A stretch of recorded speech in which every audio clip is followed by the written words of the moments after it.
پھر وجدان کا دھیان سب کی طرف گیا جو اس کے گرد گھیرا ڈالے مسکراتی نگاہوں سے دیکھ رہے تھے۔ السلام علیکم، شایان کا ہاتھ پکڑ کر کھڑے ہوتے اس نے سب کو مشترکہ سلام کیا۔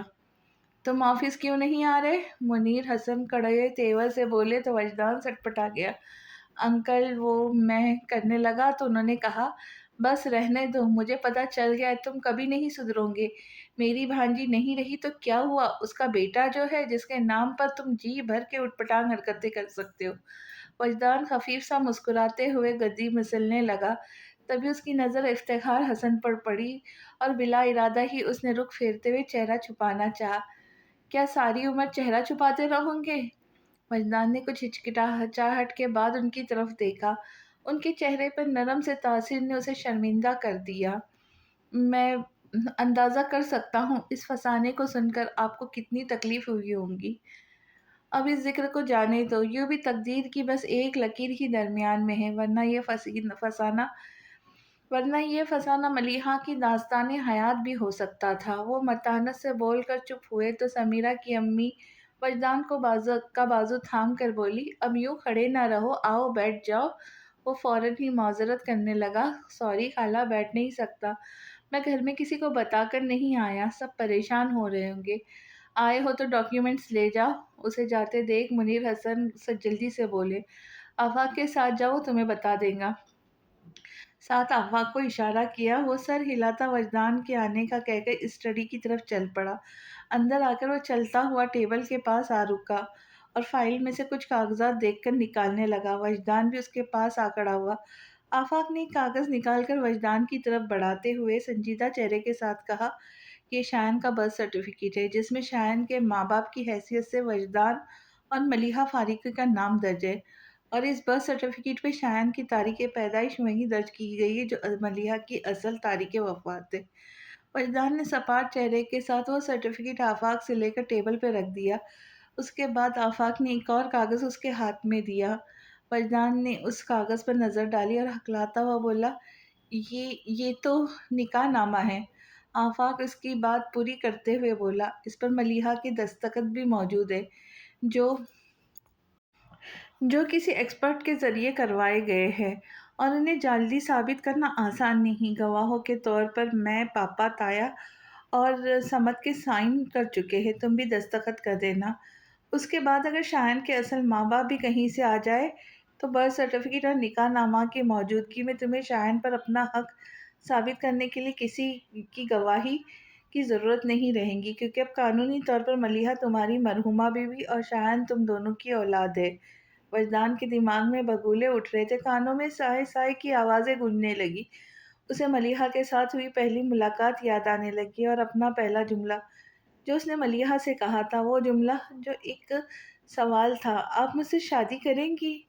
مگر اس سوال کا جواب نہ مل سکا اور اس ملال نے ایک عمر وجدان کی جنون کے سرگردہ کیے رکھا۔ یہی دکھ وجدان کو عزیز بھی بہت تھا، یہ دکھ ہی تو اس کی چاہت کا صلہ تھا، یہ دکھ ہی اس کی عمر کا حاصل تھا۔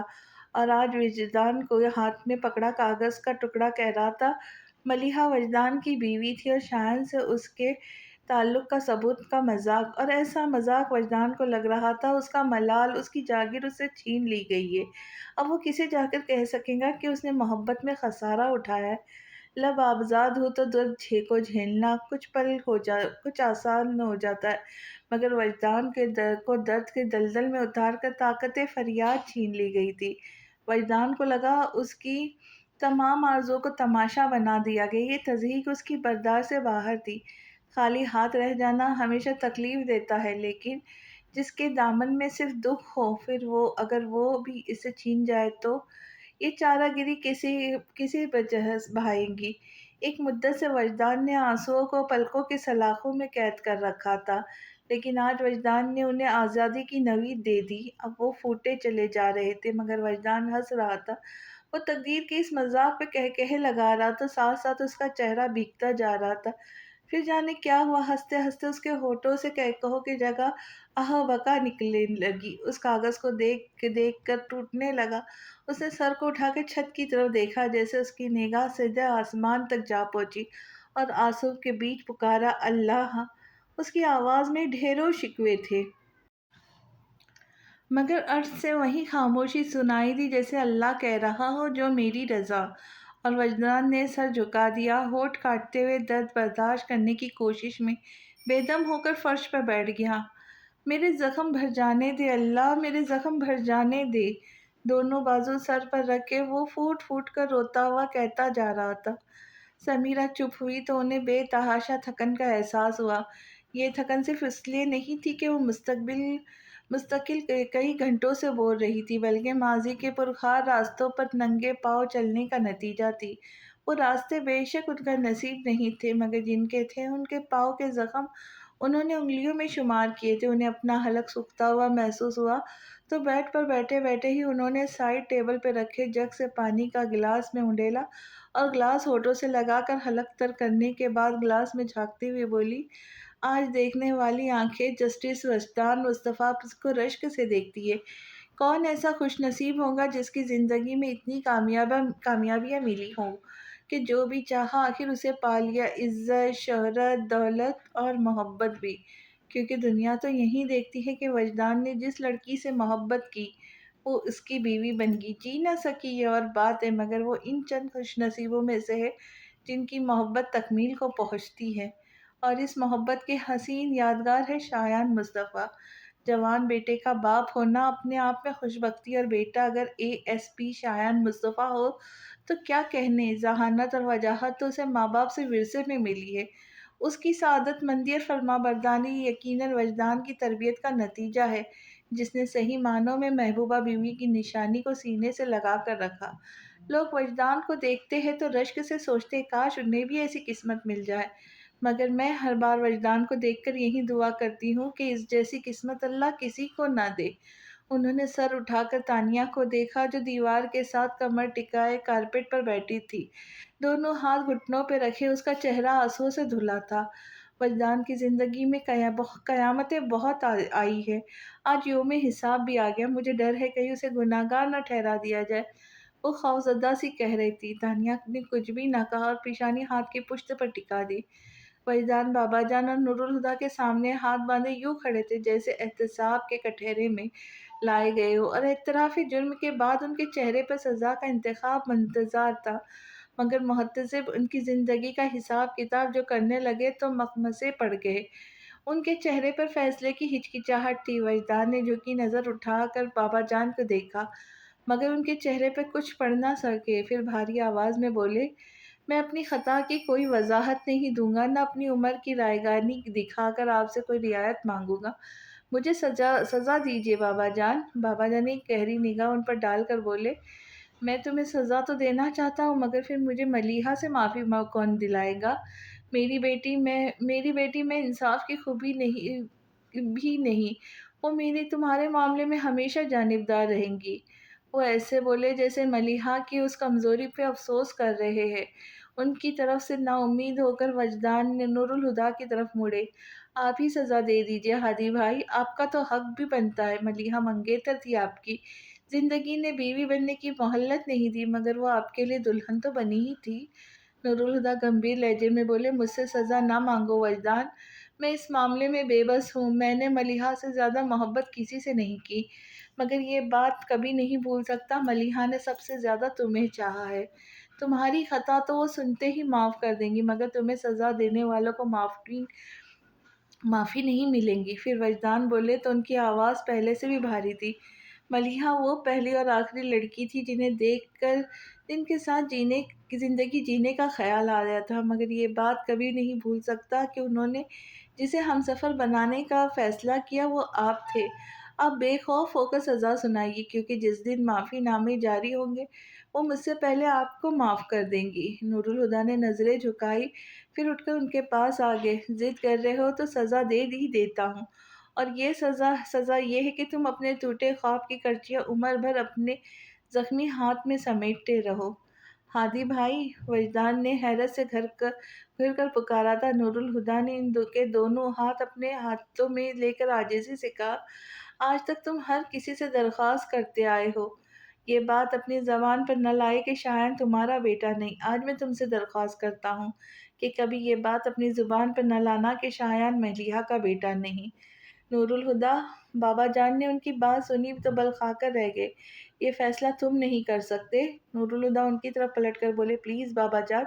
تانیہ نے کہا نہیں، مگر کل جب وہ کہہ رہی تھی کہ شایان کو بھول جائیں گی، میں اسی وقت سمجھ گیا وہ شایان کو کبھی بھول نہیں سکتی۔ میرا ظرف اتنا بڑا نہیں، مگر تانیہ کی خوشی کی خاطر میں اس کے ہاتھ ایک بے نشان شخص کے ہاتھ میں دے دوں گا، مگر یہ سچ دنیا کو سنا کر اپنی بیٹی کا تماشا نہیں بنا سکتا۔ نور الہدیٰ تم، وہ ناگواری سے کچھ بولنے لگے تھے، نور الہدیٰ نے انہیں بیچ میں ہی ٹوک دیا۔ آپ کی بیٹی مر چکی ہے بابا جان، میری بیٹی کو نہ مارے۔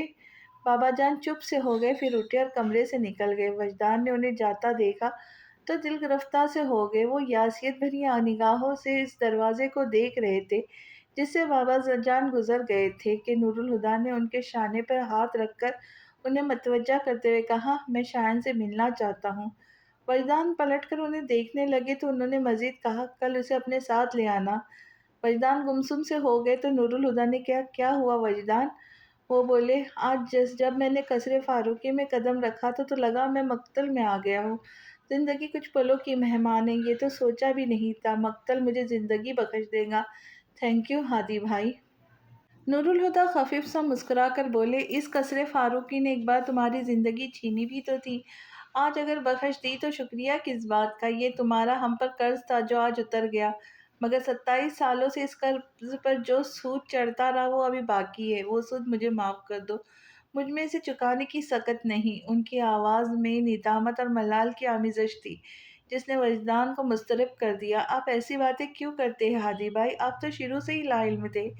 اس لا علمی کی تو سزا کاٹ رہا ہوں۔ 27 سالوں سے ایک فاس دل میں چبھ رہی ہے، کرب سے ہونٹ کاٹتے انہوں نے سختی سے آنکھیں میچ کر پلکوں پر آئی نمی کو اندر اتارا اور کہا، کاش میں ہمیشہ لا علم رہتا۔ ان کی اذیت کو محسوس کر کے وجدان نے سر جھکا لیا، پھر نظروں کا زاویہ بدل کے دروازے کی طرف دیکھنے لگے۔ تانیہ نے لاؤنج میں قدم رکھا تو سامنے عزیر اور عمیر سر جوڑے بیٹھے تھے، آہٹ پر سر اٹھا کر دروازے کی طرف دیکھنے لگے۔ کیا خسر فسر کر رہے تھے؟ تانیہ ارد گرد نگاہ گھماتے متحد انداز میں کہا، انکل چلے گئے؟ ہاں، عزیر نے کہا، پھر جوش میں کہنے لگا، آپ کو پتہ ابھی وہ انکل کون تھے؟ تانیہ نے ٹھٹک کر پوچھا، کون؟ عزیر اٹھ کے ان کے پاس آتا بولا، ان کا نام وجدان مصطفیٰ، اور وہ جو لڑکی ہے نا، وہی جن کی تصویر دادا جان کے کمرے میں لگی ہے، وہ دادا جن کی بیٹی تھی، ان کا نام ملیحہ تھا، اور وجدان انکل ملیحہ آنٹی کے شوہر ہے، اور دادا جان بھی ہمارے دادا نہیں ہیں، وہ پاپا کے چاچا ہے۔ واٹ ربش! تانیہ ناگواری سے وہ بولی، وہ پاپا کے بابا ہو یا چاچا، ہمارے دادا ہی ہے۔ ہاں وہ تو ہے، عزیر ہکلایا، پھر چڑھ کر بولا، اچھا نا بات تو سن لے۔ تانیہ مطمئن سی بولی، ہاں وہی سناؤ۔ وہ کہنے لگا، ملیحہ آنٹی نے وجدان انکل کے ساتھ لو میرج کی تھی، اس لیے دادا جان ان سے ناراض ہو گئے، پھر آنٹی کی بھی ڈیتھ ہو گئی، پھر دونوں فیملیز میں رابطہ ہی ختم ہو گیا، لیکن اب وجدان انکل اچانک ہی دادا جان سے ملنے آگے۔ دراصل وہ چاہتے ہیں کہ اب دادا جان ان سے ناراضی ختم کر کے انہیں فیملی ممبر کے طور پر قبول کر لے۔ عزیر کی باتوں سے تانیہ کا اطمینان بڑھتا گیا۔ وجدان کی زندگی کا یہ طوفان دبے پاؤ گزر گیا تھا، کاش یہ سکون مستقل ہو۔ اس نے دل سے دعا کی۔ تبھی عمیر پاس آ کر جھنجھلاہٹ سے بولا، بیکار کی باتیں کیے جاؤ، اصل بات تو بتاؤ۔ کون سی بات؟ تانیہ چونکی۔ پاپا چاہتے ہیں کہ آپ کی شادی وجدان انکل کے بیٹے کے ساتھ کر دی جائے۔ تانیہ نے حیرت سے اسے دیکھا اور وہ اس خبر کی توقع بھی نہیں کر رہی تھی۔ نور الہدیٰ اور بابا جان کے سچ جان لینے کے بعد اسے اتنا تو اندازہ تھا کہ نور الہدیٰ وجدان کو سپورٹ کریں گے، مگر یہ سب جان کر بھی شایان کو قبول کر لیں گے؟ تانیہ کو امید بھی نہیں تھی، لیکن وہ جانتی تھی اگر وہ ایسا کرنے پہ مجبور ہے تو صرف اس کی خاطر۔ اسے اپنے پاپا پر ڈھیروں پیار آ گیا۔ ہولے سے مسکرا کر اس نے پوچھا، پاپا کہاں ہے؟ اپنے کمرے میں، لیکن آپ وہاں مت جائیں۔ عمیر کی بات سنتے ہی نور الہدیٰ کے کمرے میں جانے کے لیے پلٹی تو عمیر جلدی سے بولا، کیوں؟ تانیہ نے اسے حیران ہو کر دیکھا۔ آپ کی شادی والی بات پر ماما کا پاپا سے جھگڑا چل رہا ہے۔ کیوں؟ تانیہ نے پھر سے کہا۔ بعد میں اسے احساس ہوا کہ اسے یہ سوال نہیں کرنا چاہیے تھا۔ عمیر بھی ان کے کیوں پر گڑبڑا کر سوچتا ہوا بولا، شاید اس لیے کہ وہ شایان بھائی کو نہیں جانتی، وہ پہلے سے ہی انصر بھائی کو آپ کے لیے پسند بھی کر چکی ہے۔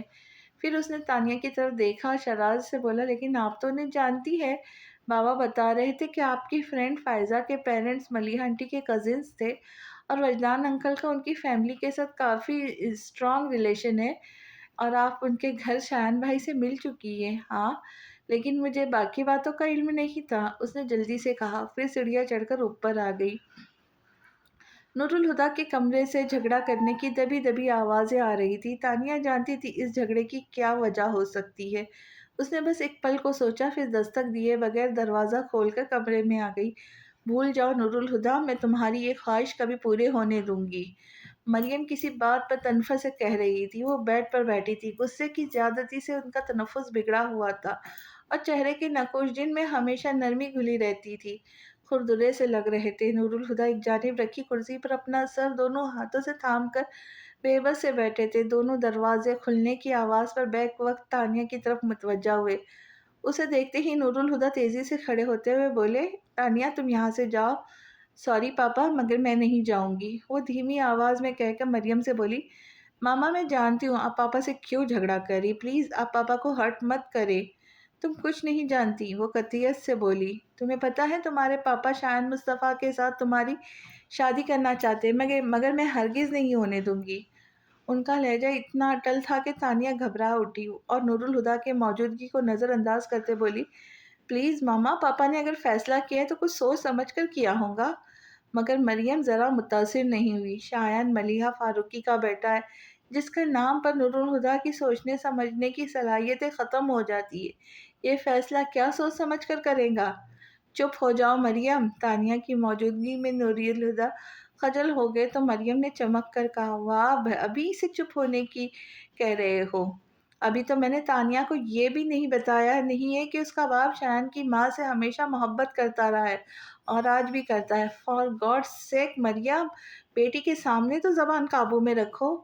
وہ جھنجھلا کر بولے تو مریم طنز سے مسکرانے لگی، کمال ہے، میرے سامنے تو بے دھڑک ملیحہ سے عشق کا اعتراف کرتے ہو، اور اگر یہی بات میں نے بیٹی سے کہہ دی تو تمہیں میری زبان کی فکر ہو گئی۔ تانیہ کے سامنے مریم کے تنازع انہیں بے چین کر رہے تھے، مگر وہ کسی طرح چپ نہ ہوئی تو نور الہدیٰ ضبط کی انتہا پر تانیہ سے بولے، تانیہ تم اس وقت یہاں سے چلی جاؤ۔ جی پاپا۔ تانیہ ان کی خجالت کو محسوس کر کے جلدی سے کہہ کے دروازے کی طرف بڑھی تھی کہ مریم نے اس کا بازو پکڑ لیا اور لفظ چبا چبا کر بولی، تانیہ کہیں نہیں جائیں گی۔ نور الہدیٰ نے خود کو بے چارگی کی انتہا پر محسوس کیا۔ میرے صبر کا امتحان مت لو، صبر کا امتحان تو تم لینے آئے ہو نور الہدیٰ۔ 25 سالوں سے میں ایسے شخص کے ساتھ زندگی گزار رہی ہوں جو کسی اور کا دم بھرتا ہے۔ میں نے اپنے سب کچھ تمہیں بخش دیا، پھر بھی تم میرے نہ ہوئے، ہمیشہ اسی کے رہے جو تمہیں چھوڑ کر کسی دوسرے کے ساتھ نکل بھاگی تھی۔ شرم آنی چاہیے تمہیں اس طرح کی باتیں کرتے ہوئے۔ نور الہدیٰ نے بھڑک کر کہا۔ جواباً وہ سرد لہجے میں بولی، کسی دوسرے کی بیوی، کسی کے بچے کی ماں سے عشق کرتے ہوئے تمہیں شرم نہیں آنی چاہیے؟ نور الہدیٰ نے کوفت سے انہیں دیکھا، پھر تانیہ سے تیز لہجے میں بولے، میں تمہیں جانے کو کہہ رہا ہوں تو جاتی کیوں نہیں؟ اس کا بازو ابھی بھی مریم کے ہاتھ میں تھا۔ انہوں نے نور الہدیٰ کی بات سن کر جنونی گرفت اتنی سخت کر لی کہ اس کے ناخن تانیہ کی نرم کھال میں گھس گئے، اور چلا کر بولی، یہ یہاں سے نہیں جائیں گی۔ بابا پلیز میرا بازو، ماما پلیز میرا بازو چھوڑ دے۔ تانیہ درد سے بلبلائی تو اس کے بازو کو جھٹکا دے کر سختی سے بولی، کہہ دیا نا تم یہاں سے نہیں جاؤں گی۔ مگر وہ گردن موڑ کر نور الہدیٰ کو دیکھنے لگی اور کہا، آج مجھے تم پہ ترس آ رہا ہے نور الہدیٰ۔ مجھے یاد ہے سرکل کی کوئی ایک لڑکی ایسی نہیں تھی جو تم سے شادی نہ کرنا چاہتی ہو، مگر جس سے تم شادی کرنا چاہتے تھے وہ تمہیں چھوڑ کر کسی اور کی بیوی بن گئی۔ سو سیڈ۔ وہ ہمدردی جتا کر بولی تو نور الہدیٰ طیش میں آ گئے، میں نے کبھی ملیحہ کو پانے کی خواہش نہیں کی۔ وہ ایک دم مشتعل ہوئے، پھر تم کس لیے اس ڈان کا سوگ مناتے ہو؟ تانیہ کو برا لگا تو فوراً انہیں ٹوکنے لگی، ماما اتنا تو خیال کر لے، وہ مر چکی ہے۔ وہ اس تیز لہجے میں بولی، اسے مرا ہوا مت کہو تانیہ، وہ مرتی ہی تو نہیں۔ اگر مر گئی ہوتی تو آج نور الہدیٰ میرا ہوتا، مگر اسے زندہ رہنے کا ایسا لالچ ہے کہ مر کر بھی نہیں مری۔ اس کا وجود اس دنیا سے اٹھ گیا، پھر بھی وہ دنیا چھوڑنے کو تیار نہیں۔ وہ لڑکی نہیں، آصف ہے جس نے ہر ایک کو اپنے دام میں گرفتار کر رکھا ہے۔ ایک باپ بیٹا میرے گھر میں اس کے عاشق ہے، ایک باپ بیٹا اس کے گھر میں اس کے نام کی تسبیح پڑھتے، اور جانے کون کون ہے جسے اس نے اپنے سحر میں جکڑ رکھا ہے۔ پھر وہ اچانک نورالہدا سے بولی، اس میں ایسا کیا تھا نورالہدا جو ہر کوئی اس کی محبت میں مرا جا رہا ہے؟ اس میں کون سی کشش تھی جو کم نہیں ہوتی؟ کوئی میری محبت اس کی محبت کے سامنے بے بس ہے۔ پھر خود ہی سر جھٹک کر کہا، جنتر منتر پھونکے ہوں گے اس چڑیل نے، ورنہ کون اس گری ہوئی لڑکی کو یاد کرتا جو ایک طرف کزن کو الو بناتی رہی، دوسری طرف وجدان کو پھانس کر بیاہ رچا لیا۔ وہ ایسی نہیں تھی جیسا آپ بول رہی، اگر ہوتی تو کوئی انہیں یاد نہ کرتا۔ ہاں، وہ نہیں مری، کیونکہ جو دلوں میں جینے کا ہنر سیکھ لے اسے موت نہیں مار سکتی۔ مریم نے یوں تانیہ کو دیکھا جیسے یقین نہ آیا ہو یہ سب اس نے کہا، پھر طنز سے مسکراتی نورالہدا سے بولی، مبارک ہو نورالہدا، ملیحہ کے عاشقوں کی فہرست میں ایک نئے نام کا اضافہ ہو گیا۔ پھر وہ تانیہ کا بازو جھٹک کر پیچھے ہٹی خوفناک لہجے میں بولی، تم دونوں اسے جتنی بھی محبت کر لو، میری نفرت سے جیت نہیں سکتے، اور کان کھول کر سن لو، میں کسی قیمت پر ملیحہ کے بیٹے کو اپنی بیٹی کی زندگی میں برداشت نہیں کروں گی۔ نورالہدا سرد سپاٹ نظروں سے اس کی طرف دیکھا اور کاٹدار آواز میں بولے، تم بھی ایک بات سمجھ لو، میں تم جیسی کمظرف عورت کے لیے اپنی بیٹی کی زندگی داؤ پر نہیں لگاؤں گا۔ وہ رکے، پھر کہا، میں نے تم سے بہت محبت کی ہے مریم، اتنی کہ خود بھی ڈر گیا کہیں ملیحہ کو نہ بھول جاؤ، مگر وہ تم تھی جس نے کبھی مجھے ملیحہ کو بھولنے نہیں دیا۔ اس کی تصویر ہمیشہ میرے ذہن میں تازہ رکھی، لیکن تمہارے اس احسان کے باوجود آج مجھے یقین ہو گیا کہ تم سے شادی کرنا میری زندگی کی سب سے بڑی غلطی تھی۔ وہ اجنبیت سے بول کر لمبے لمبے ڈگ بھرتے کمرے سے چلے گئے۔ آسمان پر اتنا اندھیرا نہیں تھا جتنا مریم کی آنکھوں کے سامنے چھا گیا تھا۔